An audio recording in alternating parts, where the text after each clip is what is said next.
আসসালামু আলাইকুম এভরিওয়ান, সবাইকে ওয়েলকাম করছি বাংলা প্রথম পত্রের রিভিশন স্ট্র্যাটেজিতে। Revision strategy is pretty close to my heart because আমি চ্যানেলটা খুলি হচ্ছে গিয়ে এসএসসি 23-এর পরীক্ষার ঠিক আগ মুহূর্তে, এবং ওই সময় থেকে আমি রিভিশন স্ট্র্যাটেজিগুলো বানাই। রিভিশন স্ট্র্যাটেজি মিনস হচ্ছে গিয়ে তুমি পরীক্ষার যে বন্ধগুলো থাকে, একদিন বন্ধ, 2 দিন বন্ধ, 3 দিন বন্ধ, এই বন্ধগুলোকে কিভাবে প্রপারলি ইউটিলাইজ করে তুমি শুধুমাত্র পরীক্ষার সময় পরে ভালো রেজাল্ট করতে পারো সেটা। পরবর্তীতে অনেক ফুলকপি ভাইয়ার এগুলো কপি পেস্ট করেন, আমার অনেক কিছুই কপি পেস্ট হয়, সেটা দাগানো টেস্ট পেপার বলো, মেন্টরশিপ বলো, তারপর হচ্ছে গিয়ে রিভিশন স্ট্র্যাটেজি বলো, each and everything whatever I do, এটা পরের দিন মার্কেট ওনারা করে। So I am pretty happy being a trend maker in the market. তো রিভিশন স্ট্র্যাটেজি এই জন্য আমি বলছি pretty close to my heart. আর রিভিশন স্ট্র্যাটেজি বাংলা তোমরা হচ্ছে 6 তারিখ থেকে পড়া স্টার্ট করবা। কেন 6 তারিখ থেকে পড়া স্টার্ট করবা এটা আমি অলরেডি বলছি, যারা জানো না তাদের জন্য আবার বলতেছি যে বাংলা পরীক্ষাটা হচ্ছে তোমার এসএসসির প্রথম পরীক্ষা। তো যেহেতু এটা দিয়ে পরীক্ষাটা শুরু হবে, এটা মোটামুটি তোমার এসএসসি জার্নির একটা পেজ সেট করে দিবে, ঠিক আছে, একটা ফ্লো তৈরি করে দিবে। সেটা যদি ভালো দিতে পারো, I mean it's a good start. আর আরেকটা কারণ হচ্ছে গিয়ে যেই সাবজেক্টগুলোতে বেশি এ প্লাস মিস যায় তার মধ্যে বাংলা অন্যতম, তো একটু সতর্ক থাকতে হয়।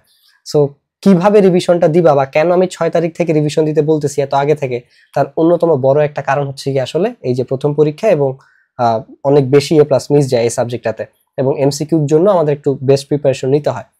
সো 6 তারিখে তোমরা চেষ্টা করবা হচ্ছে গিয়ে গদ্য সবগুলো পড়ে ফেলার। আমি অলরেডি সাজেশন দিছি কোনগুলো গুরুত্বপূর্ণ, যেগুলো মোস্ট ইম্পর্টেন্ট গদ্য, ভাই অলরেডি এটা ভিডিও দিয়ে দিছি, যারা দেখো নাই দেখে নিও। ওই মোস্ট ইম্পর্টেন্ট গদ্যগুলো আগে পড়বা এবং ওইগুলোর এমসিকিউ গুলো পড়ে ফেলবা। 6 তারিখ তোমার গদ্যের, 7 তারিখ হচ্ছে গিয়ে তোমার পদ্যের, এবং 8 তারিখ হচ্ছে গিয়ে তোমার নাটক বা তুমি উপন্যাস, যেটা তুমি পড়তে চাও পড়তে পারো, এবং 9 তারিখ হচ্ছে গিয়ে তোমার হচ্ছে গিয়ে উপন্যাস। তো আমি উপন্যাসটাকে সবার পরেই হচ্ছে গিয়ে দিলাম। এরপরে এখানে কিন্তু তুমি গদ্য সিকিউর জন্য প্রিপারেশন নিবা, প্লাস হচ্ছে গিয়ে এমসিকিউর জন্য তুমি প্রিপারেশন নিবা।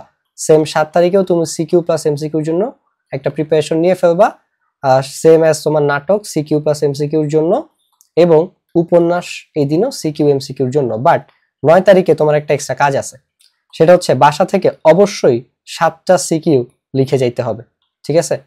বাসা থেকে অবশ্যই 7টা সিকিউ লিখে যাবা। এই ভুলটা অনেকেই করে। তুমি অনেকদিন ধরে, ধরো ফাইনাল মডেল টেস্ট শেষ হয়েছে তোমাদের সেই ঈদের বন্ধের আগে, এখন এই যে ঈদের বন্ধ থেকে শুরু করে এসএসসি পর্যন্ত তোমার মাঝখানে 10 দিন গ্যাপ ছিল, তোমার মাসেল গুলো কিন্তু এখন ওইভাবে ইউজ টু না। সো অ্যাজ এ রেজাল্ট তুমি যখন পরীক্ষার হলে হঠাৎ করে 7টা সিকিউ লিখতে বসবা, তোমার সাথে ঠিক সেটাই হবে যেটা আমার সাথে এইচএসসিতে হয়েছিল। আই মিন 15 মিনিটে 2টা সৃজনশীল বাকি, যেখানে একটা সৃজনশীল লিখতে 20 মিনিট লাগে। আই হোপ ইউ আন্ডারস্ট্যান্ড যে এটা কতটা ভয়াবহ একটা বিষয়। সো ফাইন, এই ভুলটা কেউ করবা না, এটা অনেকেই করবে। আমি আবার বলতেছি, যদি তুমি এই কাজটা করো, এই ভুলটা করো যে 7টা সিকিউ তুমি বাসা থেকে লিখে যাও নাই, আমি তোমাদেরকে ডোমিনো ইফেক্ট শিখাইছি। যারা আমার পুরনো অডিয়েন্স, পুরনো সাবস্ক্রাইবার, তোমরা জানো যে একটা জিনিস যদি একবার ফল করে, এটা অনেকগুলা নেগেটিভ মানে জিনিস বা নেগেটিভ ইনসিডেন্ট ক্রিয়েট করে দেয়। আমি তোমাকে এটা একটু জাস্ট বোঝানোর জন্য ভেঙেই বলি। তুমি যদি 7টা সিকিউ প্রপারলি অ্যান্সার করতে না পারো, এই যে তুমি ফুল মার্কস অ্যান্সারই করতে পারো, তুমি নাম্বার ছেড়ে দিয়ে আসছো, এটা তোমার বাংলা দ্বিতীয় পত্রের উপর একটা প্রেশার। এই টেনশনে তুমি বাংলা দ্বিতীয় পত্র ঠিকমতো হয়তো রিভিশনে দিতে পারবা না। মার্কস তুলতে পারো বা না পারো, একটা আলাদা প্রেশার তোমার উপরে কাজ করবেই। আরেকটা যেটা বিষয় হবে, তোমার ওভারঅল এসএসসি তে জিপিএ তে একটা ফ্যাক্ট ফেলতে পারে, টোটাল নাম্বারে তো ইমপ্যাক্ট ফেলবেই, ঠিক আছে? দেন এটা তোমার কলেজে ইমপ্যাক্ট ফেলতে পারে। এন্ড ওভারঅল এসএসসির বাকি জিনিসগুলো আমি বাদই দিলাম, কনফিডেন্সের কথা, যে একটা পরীক্ষা খারাপ দিয়েছো বাকিগুলোতে ওই ফ্লোটা চলে আসতে পারে, ঠিক আছে? It's like a Domino effect. সেটা খুবই ইম্পর্টেন্ট যে 7টা সিকিউ তুমি টাইমলি শেষ করতে পারতেছো, নাম্বার ছেড়ে আইসো না। তুমি কম লিখো, খারাপ লিখো, হাতের লেখা খারাপ, যাই কিছু হোক না কেন, সর্বোচ্চ চেষ্টা করবা ফুল মার্কস অ্যান্সার করার জন্য। আর ওইটার জন্যই তোমার বাসা থেকে একদিন, এইটা যে তোমার 9 তারিখেই করতে হবে বিষয়টা তা না, তুমি 8 তারিখেও করতে পারো, বাট চেষ্টা করবা 8 তারিখ বা 9 তারিখ এই 2 দিনের যে কোনো একদিন বাসা থেকে 7টা সিকিউ লিখে যাওয়ার। কিভাবে লিখবা? একদম এক্সাম এনভায়রনমেন্টে ঘড়ির টাইম ধরে 2.5 ঘন্টার মধ্যে 7টা সিকিউ লিখা। তুমি যখন এটা বাসা থেকে করে যাইতে পারবা, তুমি কিন্তু একটা কনফিডেন্স নিয়ে পরীক্ষার হলে যাবা। যদি করে যেতে না পারো, সেক্ষেত্রে তোমার জন্য যেটা হবে, তুমি দেখা গেছে 2 মিনিট 40 মিনিট তোমার লাগছে, সেক্ষেত্রে তুমি একটা সেকেন্ড অ্যাটেম্পট নিবা।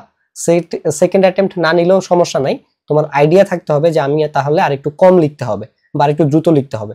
ম্যাক্সিমাম ক্ষেত্রে আমি জানি আরেকটু কম লিখতে হবে, ঠিক আছে? কারণ any how full marks answer করে আসবা, এটাই তোমাদের জন্য আমার বলা থাকবে। সো এই ছিল ওভারঅল আমাদের রিভিশন স্ট্র্যাটেজি। এইভাবে তুমি বাংলাটা রিভিশন দিবা 4 দিন। কেন? বিকজ প্রথম পরীক্ষা, যদি ভালো না হয়, I already told you everything, ঠিক আছে? সো এই সাজেশনস গুলা এসএসসি পরীক্ষার সব সাবজেক্টের সাজেশন যদি ফ্রিতে পাইতে চাও বা ওভারঅল গাইডলাইন পেতে চাও, আমাদের মেন্টরশিপের লাইভগুলোতে ফ্রিতে জয়েন করতে চাও, নিচে একটা হোয়াটসঅ্যাপ গ্রুপের লিংক দিয়ে দিব, আমাদের হোয়াটসঅ্যাপ গ্রুপগুলোতে জয়েন হয়ে যাও। সবাইকে অসংখ্য ধন্যবাদ। আসসালামু আলাইকুম, অ্যান্ড মেক শিওর তুমি সায়েন্স বেকারি সাবস্ক্রাইব করছো।